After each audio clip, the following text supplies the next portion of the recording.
বিরোধীরা কখনোই ভারতীয় সেনাবাহিনীকে বিশ্বাস করে না, এ কারণেই বারবার সার্জিক্যাল স্ট্রাইক ও বালাকোট অভিযান নিয়ে প্রশ্ন তোলে। আজ কাশ্মীরের কাঠুয়া জনসভায় এই তির্যক মন্তব্য করেছেন ভারতের প্রধানমন্ত্রী নরেন্দ্র মোদী।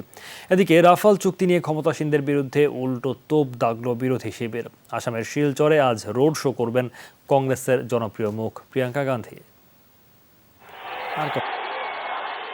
পুলওয়ামা জঙ্গি হামলার তদন্তে ব্যর্থতা আর বালাকোট অভিযানের সত্যতা নিয়ে সমালোচনার মুখেই আজ কাশ্মীরের কাঠুয়ায় জনসভা করলেন প্রধানমন্ত্রী নরেন্দ্র মোদী। বরাবরের মতোই কটুবাক্যে বিদ্ধ করলেন বিরোধীদের। বললেন, জালিয়ানওয়ালাবাগের শতবর্ষ স্মরণে পিছিয়ে ছিল কংগ্রেস। অভিযোগ, সেনাবাহিনীকে কখনোই বিশ্বাস করে না বিরোধী শিবির। জালিয়ানওয়ালাবাগের শতবর্ষে যখন গোটা দেশ শহীদদের স্মরণ করছে, সে সময়ও রাজনীতি করল কংগ্রেস। সরকারি অনুষ্ঠানে যোগ না দিয়ে উল্টো দেশের অপমান করল। এছাড়া তারা কখনোই সেনাবাহিনীর ওপর আস্থাশীল ছিল না, নতুবা ঘুরে ফিরে সার্জিক্যাল স্ট্রাইক আর বালাকোট অভিযান ইস্যুতে প্রশ্ন তোলে না। অবশ্য রাফায়েল চুক্তি ইস্যুতে ক্ষমতাসীনদের ছাড় দিতে নারাজ বিরোধীরা।